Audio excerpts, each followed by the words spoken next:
Musa alaihi salam. Rabbi shrah li sadri wa yassir li amri wahlul 'uqdatam min lisani yafqahu qawli.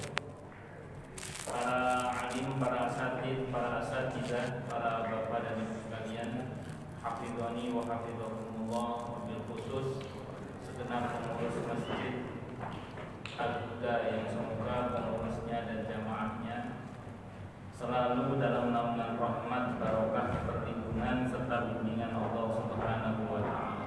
Amin. Masih melanjutkan kajian kita tentang tafsir Ibnu Katsir di pada surat Al-Ikhlas. Al-Ikhlas, ikhlas itu dari kata akhlasa yukhlisu ikhlasun, artinya memurnikan. Jadi ikhlas itu dari kata akhlasa yukhlisu ikhlasun, artinya memurnikan. Apa yang dimurnikan? Pertama, akidah kita, tauhid kita, iman kita. Jangan sampai terkotori oleh hal-hal yang dapat membatalkannya, seperti syirik, riddah, murtad, keluar dari Islam, atau kufur akan ayat-ayat Allah. Ya wa mamati lillahi rabbil alamin. Katakanlah wahai Nabi, sesungguhnya salatku, ibadahku, hidup dan matiku, seluruhnya itu semata-mata hanya karena Allah. Kemudian yang terakhir yang mesti diikhlaskan adalah amal kita. Pertama akidah, yang kedua niat, yang ketiga adalah amal. Amal ini mesti diikhlaskan juga, dimurnikan juga. Yang dimaksud dengan memurnikan amal adalah pada ketentuan yang enggak boleh ditambah, jangan ditambah. Pada ketentuan yang enggak boleh dikurangi, ya jangan dikurangi. Pada ketentuan yang syariat mengatakan boleh ditambah, boleh dikurangi, ya silakan ditambah, silakan dikurangi. Syariat mengizinkan, silakan. Pokoknya dikonfirmasi kepada ketentuan yang punya syariat. Siapa? Allah dan Rasulnya Muhammad Sallallahu Alaihi Wasallam. Kayak contoh misalnya subuh 2 rakaat. Jangan mentang-mentang jago fitness subuh 20 rakaat. Enggak boleh. Jangan mentang-mentang jago olahraga subuh berapa 20 rakaat. Ya enggak, subuh tetap 2 rakaat. Enggak boleh tambah. Yang enggak boleh dikurangi ya jangan dikurangi. Ada orang datang bilang, Ustaz, anak saya usia 1,5 tahun. Zakat fitrahnya 1,5 kilo aja ya Ustaz. Maka jawabannya sederhana, mau 1,5 tahun, mau 1,5 tahun, namanya zakatul fitri itu sudah ada ketentuannya. Jadi kurang tidak boleh, lebih boleh. Zakat itu kalau kurang tidak boleh, lebih boleh. Nah, kalau kurang itu tidak boleh. Pas itu wajibnya, lebihnya itu namanya sedekah. Lebihnya apa namanya? Sedekah. Kalau kilo itu berapa? 2,5 kilo atau 2,7 kilo ons. Ya. Atau kalau di liter 3,5 liter atau bulannya jadi 4 liter tidak apa-apa, dilebihkan boleh, tapi kurang tidak boleh. Itu prinsip dasarnya. Saya ulang, apa prinsip dasar? Nah, pada ketentuan yang syariat mengatakan boleh tambah dan boleh dikurangi, silakan tambah dan dikurangi. Pada ketentuan yang memang syariat mengizinkan.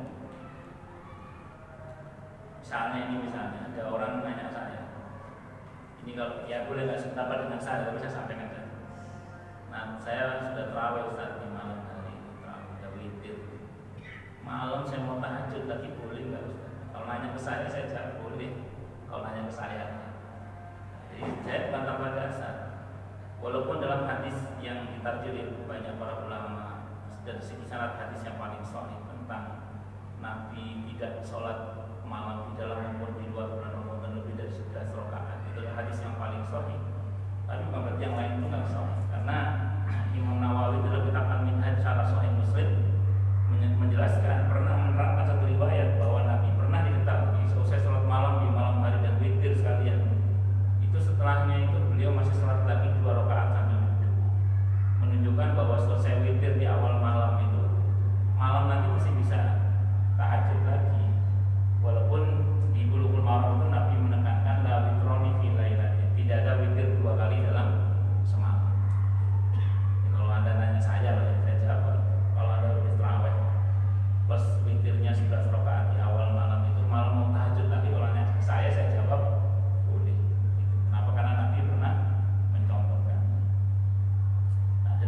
sehingga ketika ada orang yang datang juga, saya ini cowok apa ya? Saya nggak terawih, witir saja. Boleh nggak Ustaz? Ya boleh, nggak wajib. Ini dikurangi di diskon. Jadi malam itu dia cowok apa pulang kerja nggak sempet terawih, witir saja nggak boleh, Pak ya boleh, tidak ada masalah. Mau terawih nggak wajib. Saya bukan berarti tidak meremehkan sunnah, bukan. Tapi maksud saya kan itu sesuatu yang tidak wajib, yang kalau seandainya dia memang dengan udzur atau alasan di mana dia lelah, ada masalah. Kalau dia tidak mengerjakan dan tidak berdosa sama sekali, itu seperti itu. Makanya terus kemudian andaikan dia malam itu cuma witir 1 rakaat saja misalnya, ya tidak ada masalah juga. Karena angka 11 itu juga tidak wajib, atau angka yang sebagian mengambil 23 itu juga tidak wajib. Jadi seperti itu. Wallahu a'lam bishawab. Ya, jadi kembali pada ketentuan yang punya syariat. Selama kita kembali pada ketentuan yang punya syariat, sesungguhnya yang masih mengikhlaskan amal. Itu seperti itu. Itu al-ikhlas, artinya memurnikan. Dalam konteks ayat ini memurnikan keesaan Allah Subhanahu wa taala. Ini termasuk surah Makkiyah. Jadi turun sebelum Nabi hijrah. Sebab turunnya surat ini dan keutamaannya, Al-Imam Ahmad meriwayatkan rahimahullah rahmatan wasi'atan dari Ubay bin Ka'ab radhiyallahu anhu bahwa orang-orang musyrik pernah berkata kepada Nabi kita Muhammad sallallahu alaihi wasallam, "Hai Muhammad, terangkanlah kepada kami nasab rohmu." Maka Allah Subhanahu wa taala menurunkan firman-Nya, "Qul huwallahu ahad, Allahus samad, lam yalid wa lam yulad wa lam yakul lahu kufuwan ahad." Katakanlah wahai Nabi, dialah Allah yang Maha Esa. Allah adalah Rabb yang bergantung kepadanya segala urusan. Dia tidak beranak dan tidak pula diperanakan, dan tidak ada seorang pun yang setara dengannya. Itu Allah. Demikian diriwayatkan oleh At-Tirmidzi dan Ibnu Jarir kembali dari Ahmad bin Mani'. Ibnu Jarir dan At-Tirmidzi menambahkan, dia mengatakan As-Samad, yang bergantung kepadanya segala sesuatu, yang tidak beranak dan tidak pula diperanakan, karena tidak ada sesuatu pun yang dilahirkan dan tidak ada pula sesuatu yang mati melainkan akan meninggalkan warisan. Sedangkan Allah Subhanahu wa taala, Allah Azza wa Jalla, tidak akan pernah mati dan tidak juga meninggalkan warisan. Walam yakul lahu kufuwan ahad, dan tidak seorang pun yang setara dengannya. Tidak ada yang serupa dan tidak ada pula yang sebanding dengannya. Nah, kalau sampai kita menganggap ada yang sama selain Allah dengan Allah, berarti syirik. Hati-hati. Kalau sampai kita mengatakan ada yang sama selain Allah dengan Allah, berarti apa? Syirik. Makanya harus hati-hati. Nah, dalam hal ini ketika kita sakit misalnya, berobat silakan kepada ahlinya, tapi berharap sembuh hanya kepada Allah. Karena yang menyembuhkan kita ya hanya Allah. Kita bekerja, berusaha, tak dagang, tani, jadi karyawan, atau macam-macam. Yang semua itu menjadi wasilah kita untuk meraih rezeki. Rezeki dari siapa? Dari Allah. Kalau gaji dari bos, tapi rezeki dari Allah. Maka berharap rezeki ya hanya kepada Allah, jangan pada selain Allah. Jadi berharap rezeki ya hanya kepada Allah, jangan pada selain Allah. Nah, soal Anda kerja gak digaji, itu tanya sama bos, silakan diurus, tapi berharap rezeki hanya kepada Allah. Itu catatan penting. Jadi jangan sampai menganggap ada yang sama selain Allah dengan Allah. Begitu kita menganggap ada yang sama selain Allah dengan Allah, maka itu bisa masuk dalam kategori yang tadi syirik.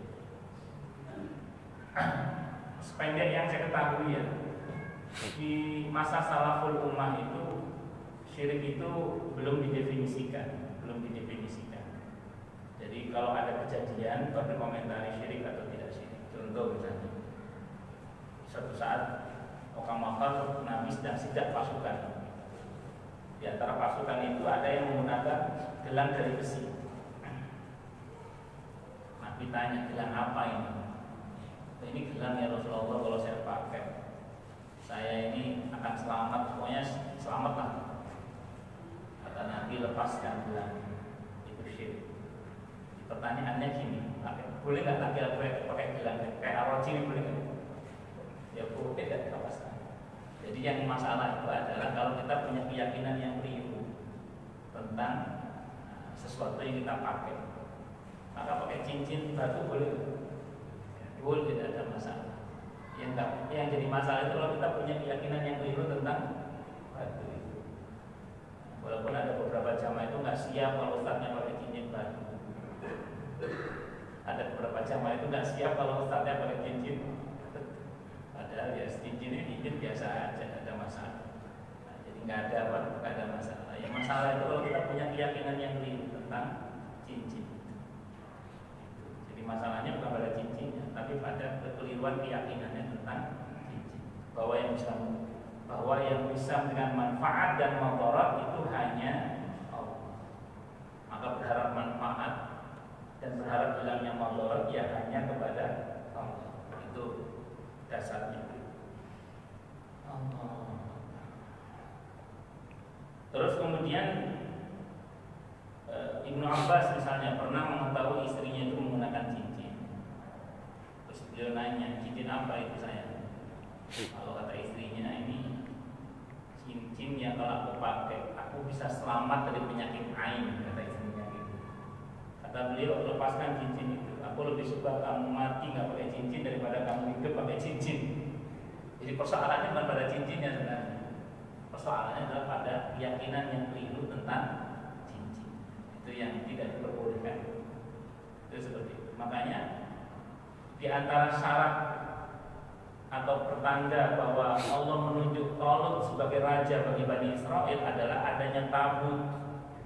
Tabut itu apa? Peti yang isinya peninggalan Nabi Musa alaihissalam. Jadi barang-barang kuno peninggalan Nabi Musa alaihissalam ada di peti tabut itu. Nah, itu oleh Allah sebagai pertanda bahwa Talut ditunjuk oleh Allah sebagai raja bagi Bani Israel. Dan itu tidak termasuk syirik. Kenapa ya? Karena Talut tidak akan mengkeramatkan benda-benda itu. Cukup dijadikan sebagai bukti saja. Makanya kalau saya pribadi ya, terutama kalau Anda bisa di rumah itu punya pajangan koleksi peninggalan mbah-mbahnya dengan keris apa, itu persoalan bukan pada kerisnya sebenarnya persoalannya, tapi keyakinan yang keliru tentang keris itu. Wah ya, apa salah udah dinaik. Nah, mulai macam yang aneh-aneh itu. Nah, ini keris nombor sari itu. Ini misalnya, jadi keyakinan yang aneh-aneh itu tentang yang nggak jelas itu yang kemudian menjadikan sesuatu itu bernilai takhayul, khurafat, ujungnya kadang ya berujung pada apa perbuatan sih itu yang diantisipasi oleh para ulama itu yang dibiarkan. Nah belakangan ulama itu mencoba meramu sebuah definisi tentang syirik. Di antara definisi syirik yang populer itu adalah menyamakan selain Allah dengan Allah dalam masalah uluhiyah dan atau rububiyah. Itu di antara definisi syirik. Walaupun definisi ini mesti menuai banyak kritik sebenarnya. Karena kalau ya saya ulang tadi, kalau di masa salaful ummah itu ya dilihat prakteknya saja. Kalau kemudian prakteknya itu berdampak pada keyakinan yang keliru tentang apa yang dia kerjakan, ya bisa menjadi apa tadi? Syirik tadi. Wallahu a'lam. Allah.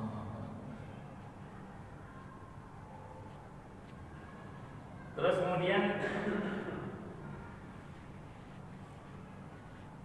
diriwayatkan pula oleh Ibnu Abi Hatim dari hadis Abu Sa'id Muhammad bin Muyassar. Diriwayatkan pula oleh At-Tirmidzi dari Abu Aliyah. Kalau dia menyebutkannya secara mursal dari tabi'in langsung ke Rasulullah Muhammad sallallahu alaihi wasallam. Dan dia tidak menyebutkan haddatsana, telah bercerita kepada kami. Lebih lanjut At-Tirmidzi mengatakan dan ini lebih sahih daripada hadis Abu Sa'id Al-Khudri radhiyallahu anhu. Hadis lain tentang keutamaan surah Al-Ikhlas. Al-Imam Al-Bukhari rahimahullah meriwayatkan dari Siti Aisyah radhiyallahu anha bahwa Nabi kita Muhammad sallallahu alaihi wasallam pernah mengutus seorang dalam suatu peperangan dan dia membacakan Al-Quran, mengimami maksudnya para sahabatnya dalam sholat mereka. Dia menutupnya dengan surah Qul huwallahu ahad Ketika mereka kembali, mereka menceritakan hal itu kepada Nabi kita Muhammad sallallahu alaihi wasallam. Jadi kalau ngimami sholat, satu surah nggak pernah ketinggalan. Wah, setiap kali sholat mesti ujungnya qul huwallahu ahad. Maka beliau berkata, dilaporkan kejadian kepada Nabi kita Muhammad sallallahu alaihi wasallam. Maka beliau berkata, tanyakan kepadanya untuk apa dia melakukan hal tersebut. Kemudian mereka pun bertanya kepadanya, lalu dia menjawab, karena ia merupakan sifat Ar-Rahman dan aku tidak suka membaca, dan aku suka membacanya, senang. Jadi dia hobi baca surah apa? Qul huwallahu ahad. Maka Nabi SAW bersabda, beritahukan kepadanya bahwa Allah menyukainya, dan diriwayatkan oleh Muslim dan An-Nasai. Kalau di fikih sunnah itu disebutkan lebih detail ya. Jadi ceritanya ini ada panglima perang. Dulu itu kalau panglima perang yang ngimami sholat. Jadi kalau panglima perang yang ngimami sholat. Nah, salah satu panglima perangnya ini setiap kali ngimami sholat itu mesti baca qul huwallahu ahad. Gak tinggal qul huwallahu ahad. Surah yang lain tapi mesti ujungnya qul huwallahu ahad. Seneng banget sama qul huwallahu. Lama-lama itu makmumnya itu komplain sama Nabi Muhammad SAW bilang, ya Rasulullah, bahwa ya orang itu kalau sholat jangan kulhu terus gitu, jangan apa kulhu terus. Terus sama Nabi itu dipanggil, apa betul kamu kalau jadi imam itu selalu baca kulhu? Kata beliau, iya ya Rasulullah. Kata beliau, bisa digantikan? Tak bisa, saya suka membaca surah ini ya Rasulullah. Kalau mereka nggak suka dengan bacaan saya, silakan pecat saya jadi pemimpin, atau mereka jangan jadi makmum saya. Saking senangnya sama surah Al-Ikhlas. Di hadis itu kamu yang dibilang, kecintaanmu kepada surah Al-Ikhlas akan membuat kamu masuk surga. Jadi kecintaan kamu pada surah Al-Ikhlas akan membuat kamu masuk surga. Kalau di fikih sunnah itu kamu.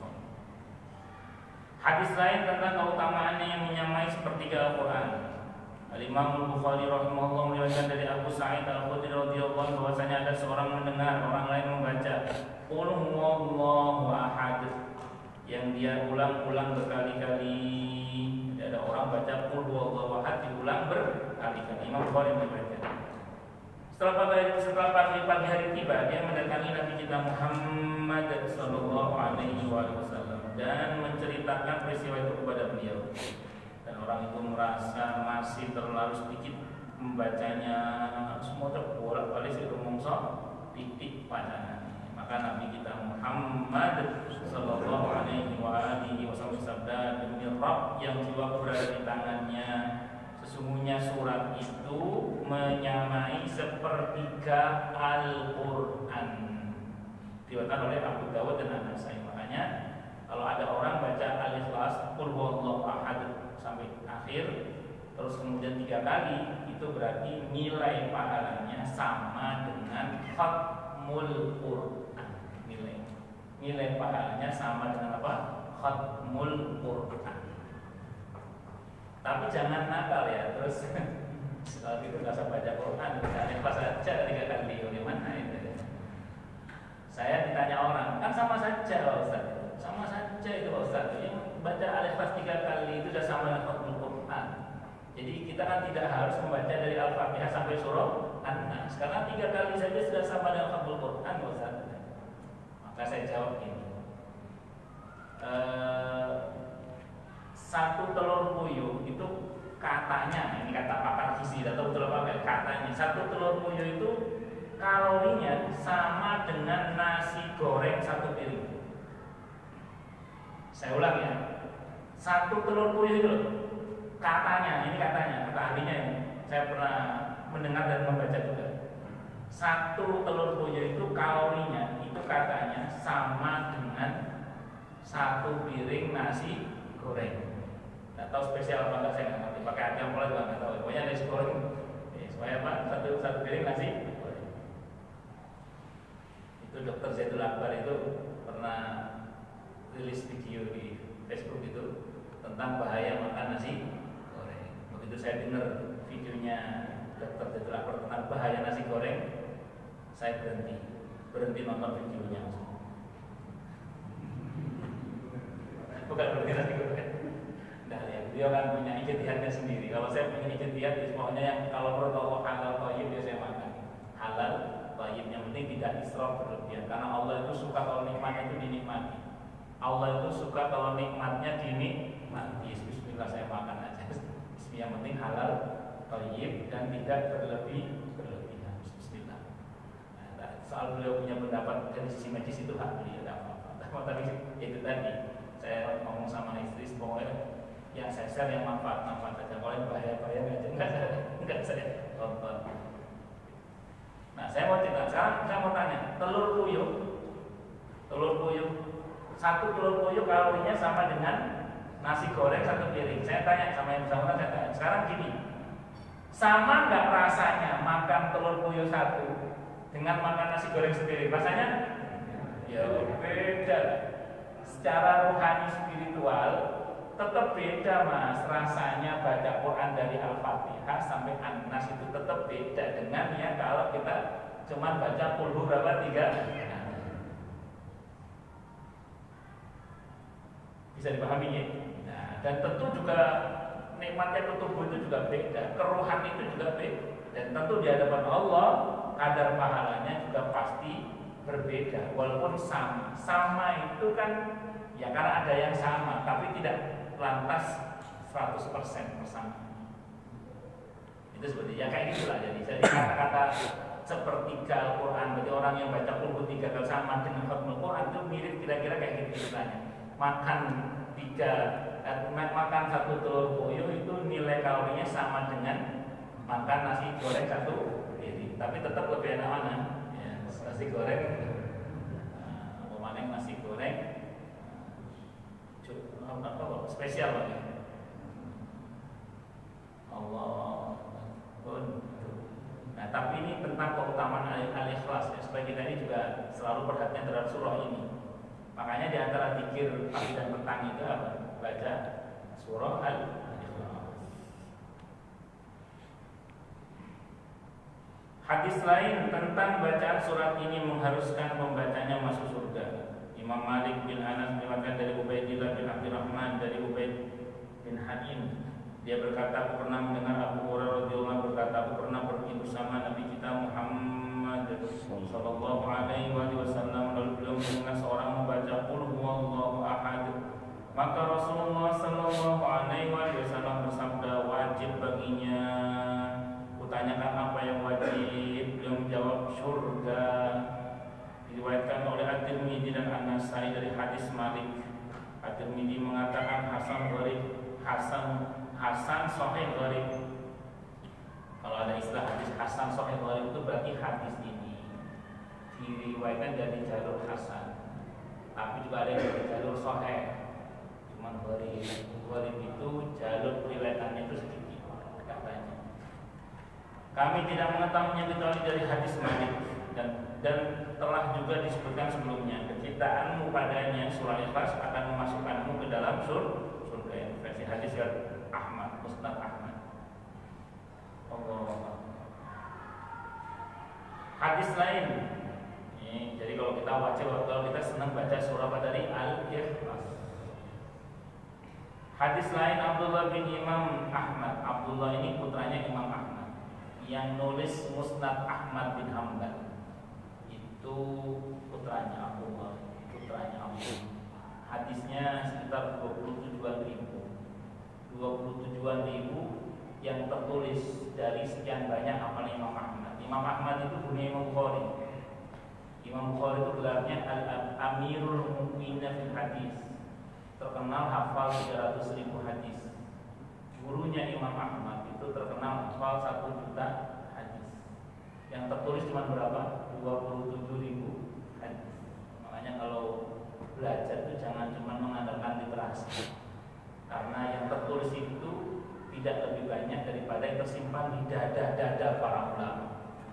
Makanya kalau belajar ilmu itu harus tetap, kalau bisa itu, bukan kalau bisa, sepatutnya lah dalam masalah ilmu agama terutama itu hadir di majelisnya guru para ulama, karena yang tersimpan di dada mereka itu jauh lebih banyak daripada yang tertulis.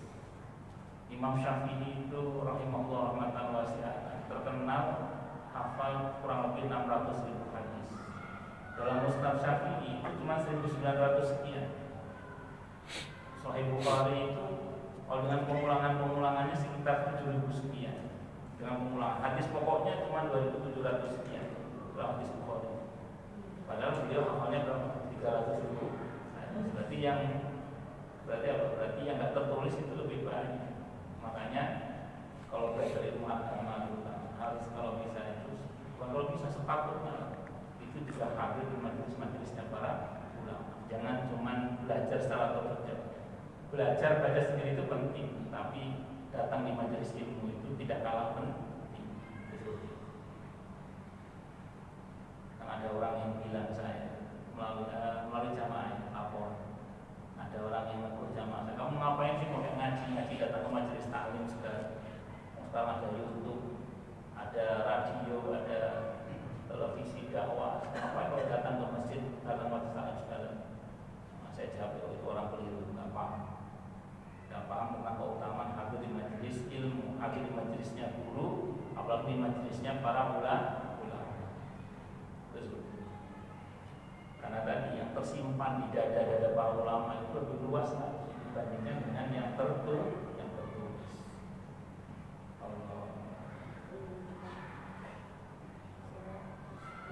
Terus kemudian Sayyid Abdullah bin Imam Ahmad berikan dari Usaid bin Abi Usaid dari Mu'ad bin Abdullah bin Habib. Dari ayahnya dia berkata, kami pernah merasa haus dan berada dalam gelap gulita, sedang kami tengah menunggu Rasulullah Sallallahu Alaihi Wasallam salat bersama kami. Lalu beliau keluar dan memegang tanganku. Saya berkata, katakanlah. Maka aku pun terdiam. Beliau berkata lagi, katakanlah. Kutanyakan apa yang harus aku katakan. Beliau menjawab, Qul huwallahu ahad dan al-mu'awwidzatain, al-falaq dan an-nas. Al-falaq dan an-nas. Dan memasuki waktu sore dan saat memasuki waktu sore dan saat memasuki waktu pagi hari sebanyak berapa? 3 kali. Zikir pagi dan petang. Saya akan diberikan kecukupan padamu setiap hari kedua kali. Setiap hari 2 kali. Saya akan diberi kecukupan kepadamu setiap hari 2 kali. Diriwayatkan oleh Abu Dawud, At-Tirmidzi dan An-Nasa'i dari hadis Ibnu Abi Hatim. Dan At-Tirmidzi mengatakan Hasan Sahih Gharib. Hadisnya Hasan Sahih Gharib dari sisi ini. Dan juga diriwayatkan oleh An-Nasa'i melalui jalan lain dari Mu'ad bin Abdullah bin Habib dari ayahnya dari Uqbah bin Amir. Kalau dia menyebutkan hadis tersebut dan lafaznya, maka ia akan mencukupi segala sesuatu. Baca Al-Ikhlas, Al-Falaq, An-Nas. Masing-masing berapa? 3 pagi dan petang terutama. Hadis yang lain Al-Imam Al-Bukhari rahimahullah rahmatan wasi'atan meriwayatkan Qutaibah memberitahu kami, Al-Mufaddal memberitahukan kepada kami dari Uqail, dari Ibnu Syihab, dari Urwah bin dari Urwah dari Aisyah radhiyallahu anha bahwa jika Nabi kita Muhammad sallallahu alaihi wasallam berbaring tempat tidur, setiap malam beliau menyatukan kedua telapak tangan beliau, lalu meniupnya seraya membaca pada keduanya sambil ditiupkan Qul huwallahu ahad, terus Qul a'udzu birabbil falaq dan Qul a'udzu birabbin nas, sambil ditiupkan ke tangannya yang digabungkan. Terus kemudian beliau memusatkan kedua telapak tangan beliau ke bagian-bagian tubuh yang bisa beliau jangkau. Jadi diusapkan. Habis dibacakan itu sambil ditiupkan ke tangannya itu diusapkan ke seluruh tubuhnya yang bisa dijangkau, sebisanya yang bisa dijangkau, diusap-usapkan. Ini sunnah. Dan kemudian beliau mengusap kedua telapak tangan beliau itu ke bagian tubuh yang bisa beliau jangkau. Beliau memulainya dari kepala, wajah, anggota tubuh bagian depan. Beliau melakukan hal tersebut sebanyak 3 kali. Dan itu diriwayatkan oleh para penulis kitab As-Sunnah. Jadi dari wajah terus bagian depan tubuh, terus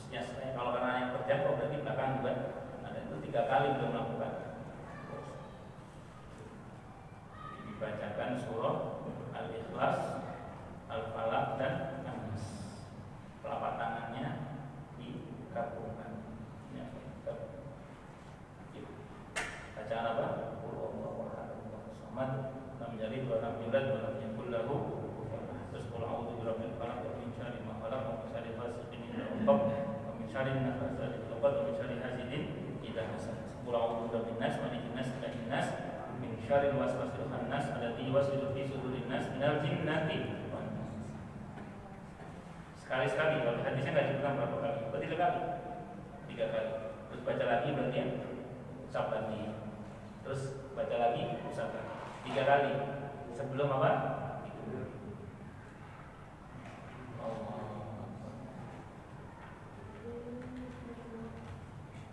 Bismillahirrahmanirrahim. Bismillah yang menyebut nama Allah. Ar-Rahman yang maha pengasih, yang maha kasih di dunia dan di akhirat. Ar-Rahim yang maha pengasih di akhirat, penyayang di akhirat untuk orang-orang yang beriman. Jadi Allah itu maha pengasih di dunia dan di akhirat, dan Allah itu juga punya sifat khusus maha pengasih untuk orang yang beriman nanti di akhirat. Bismillahirrahmanirrahim. Qul huwallahu ahad. Qul, katakanlah wahai Nabi, huwa dia itu ya Allah. Karena ada orang yang dulu dosen tafsir saya itu pernah ngomong, ini tidak ada permulaannya tiba-tiba ngomong dia. Qul, katakanlah wahai Nabi, huwa. Kok tiba-tiba ngomong dia? Dia ini siapa? Ya, kalau kata para ulama tafsir, Quran ini kan kalamullah. Jadi dimaksud dengan dia dalam ayat ini ya pasti Allah. Apalagi sababun nuzul ayat ini pertanyaannya tentang siapa? Allah. Karena orang-orang kafir Mekah saat itu kan selalu membayangkan Tuhan itu terpersonifikasi gitu, tervisualisasikan dalam bentuk gambar-gambar. Makanya kemudian mereka mengatakan, itu Tuhan kamu kayak apa sih Muhammad? Saya kok penasaran kalau bahasa penasaran kayak apa Tuhan kamu? Itu nasabnya bagaimana, anaknya siapa dia, dan begitu terus. Itu orang-orang kafir Quraisy. Dan itu sampai sekarang pun pada sebagian orang yang tidak mengenal Allah itu ya seperti itu. Ini pengalaman cerita teman-teman yang kerja di Korea itu. Kan sebagian mereka kan kerja di bos yang baik. Jadi kalau mereka pamit sholat itu ya boleh. Bos saya pamit sholat, akhirnya dia pak sholat. Ya, bosnya itu kan melihat anak buahnya sholat itu kok ada gerakan-gerakan yang dia itu nggak paham, tapi di depannya kok nggak ada yang disembah gitu. Maka dia tanya, kamu tadi ngapain? Saya ini sholat. Sholat itu apa? Sholat itu yang menyembah Tuhan saya. Tuhan kamu itu siapa? Allah. Tapi di depan kamu kok gak ada siapa-siapa.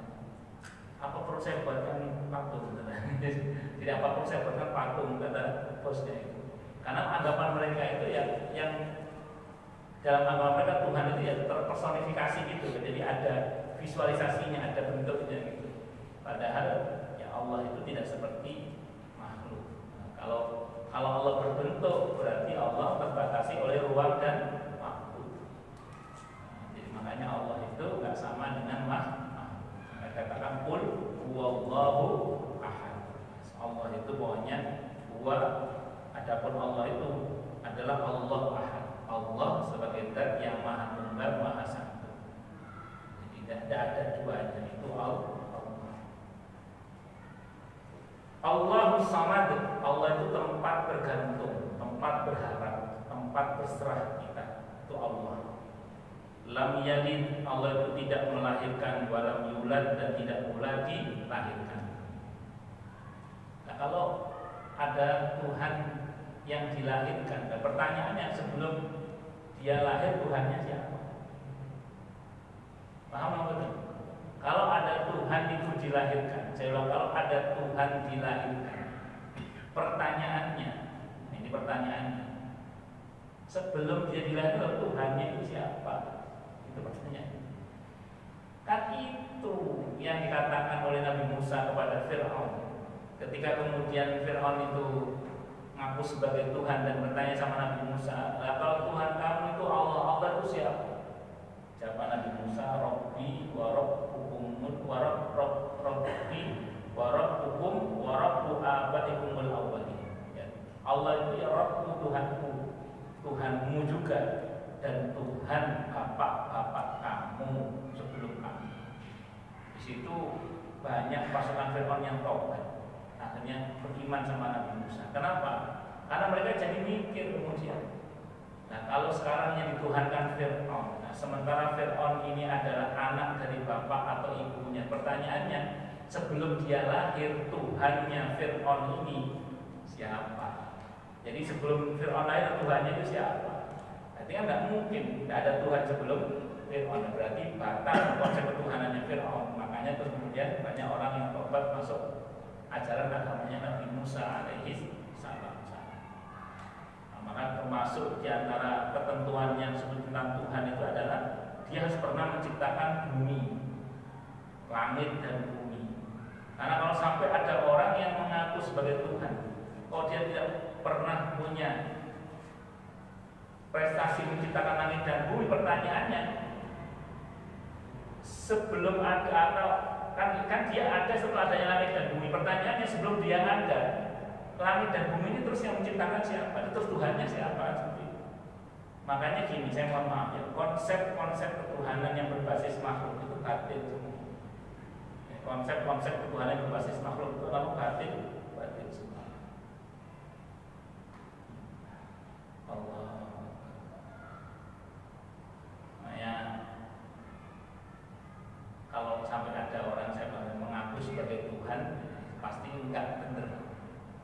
Itu dulu saya pas masih di Surabaya, ada seorang mahasiswa itu terpengaruh oleh pemikiran filsafat. Jadi ada seorang mahasiswa terpengaruh oleh pemikiran filsafat, terus ngaku sebagai Tuhan, pinter nih keblinger, pinter nonton nih keblinger. Suatu saat dia itu nggak masuk kuliah, ditanya sama temannya, "Kemana ini si fulan yang ngaku Tuhan mau nggak masuk kuliah?" "Izin mencret." Teman-teman yang jawab, "Tuhan kok mencret?" Tahu nggak? Tuhan kok mencret. Suatu saat dia butuh sesuatu, minta tolong sama temannya, "Tuhan kok minta tolong sama hambanya." Jadi untuk membantah konsep bahwa dia itu merasa dia sebagai Tuhan dengan keyakinan filsafatnya itu, membantahnya ternyata nggak usah pakai ilmiah yang daki-daki, pakai selengean biasa saja sudah patah semua. Itu seperti itu. Lam yalid wa lam yulad. Allah itu tidak melahirkan dan tidak pula dilahirkan. Wa lam yakul lahu kufuwan ahad. Terus mengenai Nabi Isa, Nabi Uzair bagaimana alaihi wassalam? Islam sikapnya tegas dan jelas. Nabi Isa alaihissalam, Nabi Uzair alaihissalam itu pribadi-pribadi yang mulia, yang kita muliakan, bukan kita tuhankan. Siti Maryam itu kita muliakan, tapi tidak kita tuhankan. Jadi kita muliakan, tapi tidak kita tuhankan. Beda, tuhankan sama dimuliakan itu beda. Kita memuliakan beliau-beliau itu karena beliau adalah pribadi-pribadi yang sangat mulia, tapi bukan dituhankan, tapi dimuliakan. Walam yakul lahu kufuwan ahad, dan tiadalah yang serupa dengan Allah, atau tidak ada yang sebanding dengan Allah sesuatu pun. Tidak ada sesuatu pun yang sama dengan Allah, setara dengan Allah, sebanding dengan Allah. Kalau sampai kita mengatakan ada yang sama selain Allah dengan Allah, berarti kita telah berbuat syirik tanpa kita sadar. Di depan telah disampaikan sebab turunnya ayat ini. Ikrimah ini anaknya Abu Jahal, bapaknya Gento, anaknya ulama besar, namanya Ikrimah. Ikrimah radhiyallahu mengatakan ketika orang-orang Yahudi mengatakan kami menyembah Uzair putra Allah, dan orang-orang Nasrani mengatakan kami menyembah Al-Masih putra Allah, sedangkan orang-orang Majusi menyembah Al-Masih, mengatakan kami menyembah matahari dan bulan. Adapun orang-orang musyrik mengatakan kami menyembah berhala. maka Allah turunkan kepada Rasulnya sallallahu alaihi wasallam ayat Qul huwallahu ahad. Katakanlah wahai Nabi, dialah Allah Al-Ahad, Allah zat yang Maha Tunggal Maha Esa Maha Satu. Maka dia yang tunggal dan satu-satunya, yang tiada tandingannya, tanpa pembantu juga tanpa sekutu, serta tidak ada yang menyerupai dan menandinginya. Kalimat ini tidak bisa dipergunakan pada seorang pun dalam memberikan penetapan kecuali hanya kepada Allah Azza wa Jalla, karena dia yang sempurna dalam semua sifat dan perbuatannya. Makanya saya ulang ya, kalau kita bicara Allah Ahad, satu-satunya yang dituhankan, yang diibadahi ya cuman Allah. Allah itu ulama beda pendapat ya, apakah Allah itu kata Allah, maksud saya, apakah itu berasal dari kata yang lain, namanya mustaq, atau jamid. Jamid itu kata yang beku, nggak punya asal kata. Kalau yang mengatakan jamid, alasannya lafaz Allah itu kalau dimasuki huruf nida tetap menjadi ya Allah. Beda sama Ar-Rahman, ya Rahman, Ar-Rahim, ya Rahim, Al-Malik, ya Malik.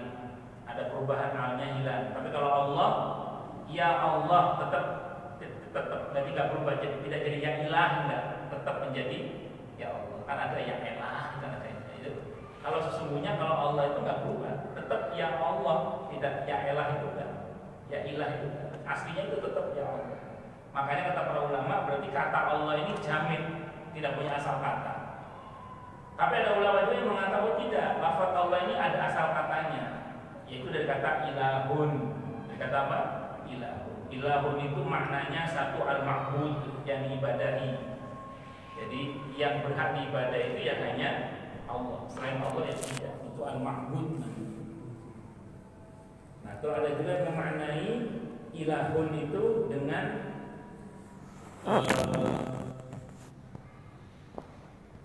tujuan. Jadi tujuan kita ya hanya Allah. Inna lillahi wa inna ilaihi raji'un. Ada juga yang mengartikan ilahun itu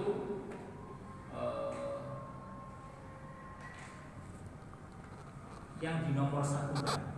Ada yang memaknai dengan yang dinomor satu. Maknanya siapapun yang menuhankan Allah, berarti dia harus menomor satukan Allah. Itu konsekuensinya di antara makna ilah. Saya kira itu. Wallahu a'lam bishawab.